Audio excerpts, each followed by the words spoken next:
Welcome to This Explainer. Today, we're diving right into the heart-pounding mechanics of the most elaborate, fictional cyber attack ever conceived. It's called the Midnight Heist. Now, even though this is a hypothetical scenario, the vulnerabilities it exposes, they are entirely grounded in modern global finance. So let's break down exactly how an attack like this is engineered, step by step. $12 billion. I mean, just imagine the sheer panic. Global financial institutions waking up on June 9th, 2013 to completely emptied accounts. A loss of that magnitude isn't just a bank robbery. It's a crippling blow to the entire international economy. But seriously, how does $12 billion simply vanish without a single trace? Let's get into it. Section 1. The Midnight Disappearance, when the global systems blinked. To understand how chaos on an international scale was orchestrated, we have to look at the exact chronology. This all happened in a terrifyingly precise 24-hour window. Everything kicked off at exactly 2 a.m. And why 2 a.m.? Well, the attackers knew this is when financial institutions run their automated system maintenance, which means human monitoring is virtually non-existent. By 6 a.m., when employees finally arrived and saw missing balances, the damage was already done. And by 7 a.m., international payment systems were suspended and absolute global panic set in. Section 2. The Silent Setup. 3 years in the shadows. But here's the crazy part. This disaster didn't actually start at 2 a.m. It was meticulously prepared for nearly 3 years in total secrecy. The attackers didn't just smash their way through the front doors of international banks. Those primary security systems are way too heavy for that. Instead, they essentially used a digital Trojan horse. By targeting smaller, third-party software supply companies, the ones that provide routine updates, they were able to quietly slip hidden malware into thousands of highly secure bank servers. And then, they just let it sit there, totally dormant, waiting for months. Then, the moment the clock struck 2, that dormant malware woke up everywhere at once. The sequence was perfectly automated. Step 1. Encrypted commands instantly spread across global networks. Step 2. Bank databases rapidly processed fake transactions. Step 3. And this is absolutely crucial for covering their tracks. Security logs were automatically deleted, and backup systems were intentionally overloaded. Finally, Step 4. The money simply vanished. Investigators would actually later describe these vanished funds with one specific phrase: a financial illusion. Billions of dollars appeared to just move between thousands of temporary accounts around the world as if it were routine international business. Because the malware was already inside the system, generating requests that looked totally legitimate, it didn't trigger a single alarm. Wild, right? So, once the money was actually out of the banks, the attackers instantly scattered it into millions of smaller, untraceable fractions.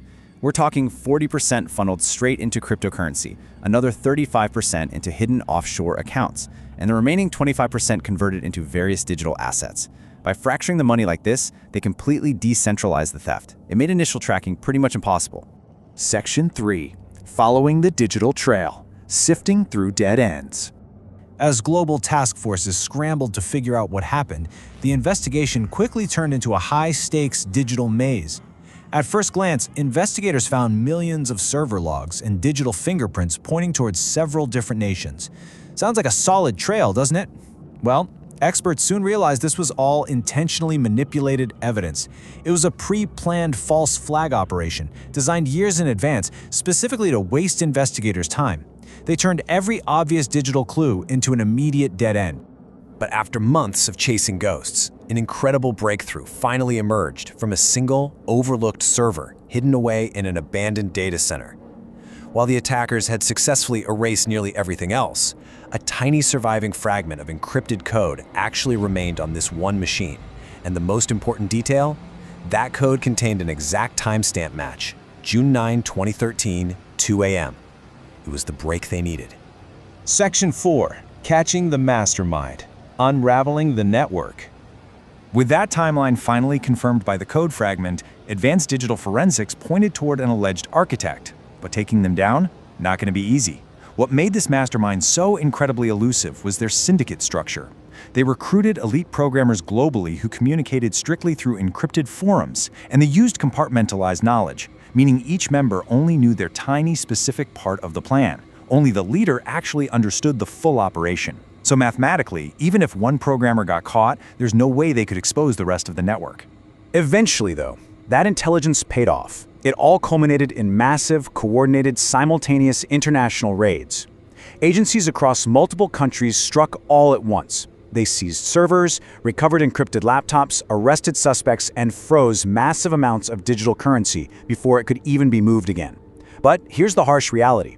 While billions were recovered, the sheer scale of that initial scattering meant much of the original heist money remains forever lost. Section 5. Cybersecurity Lessons Learned. The Real-World Impact. The gripping story of the Midnight Heist might be a fictional documentary scenario, but it absolutely forces us to examine our very real modern vulnerabilities. Let's break down the industry takeaways here. The exploitation of automated maintenance hours. That led directly to today's requirement for 24/7 continuous monitoring and AI real-time detection. Those weak system access points resulted in the industry-wide mandate for multi-factor authentication, requiring multiple distinct forms of proof before you get access. And arguably most importantly, that catastrophic abuse of vendor trust has completely overhauled supply chain security. We literally can no longer just trust that a routine software update is safe. Ultimately, as cybersecurity budgets increase worldwide, experts all agree on one fundamental truth: prevention is far less expensive than recovery. I mean, hunting down billions of dollars scattered across global digital assets is practically impossible. Building the fortress to keep it safe in the first place? That is really the only viable strategy we have when protecting our deeply connected digital infrastructure. As cybercriminals constantly evolve and our reliance on digital infrastructure grows every single day, I want to leave you with this final chilling thought to consider. Is one unnoticed vulnerability really all it takes? One compromised software update? One synchronized attack? To create chaos on an international scale? Think about the financial systems we depend on every single day. Thanks for joining me on this explainer. Keep questioning, keep learning, and I'll catch you in the next one.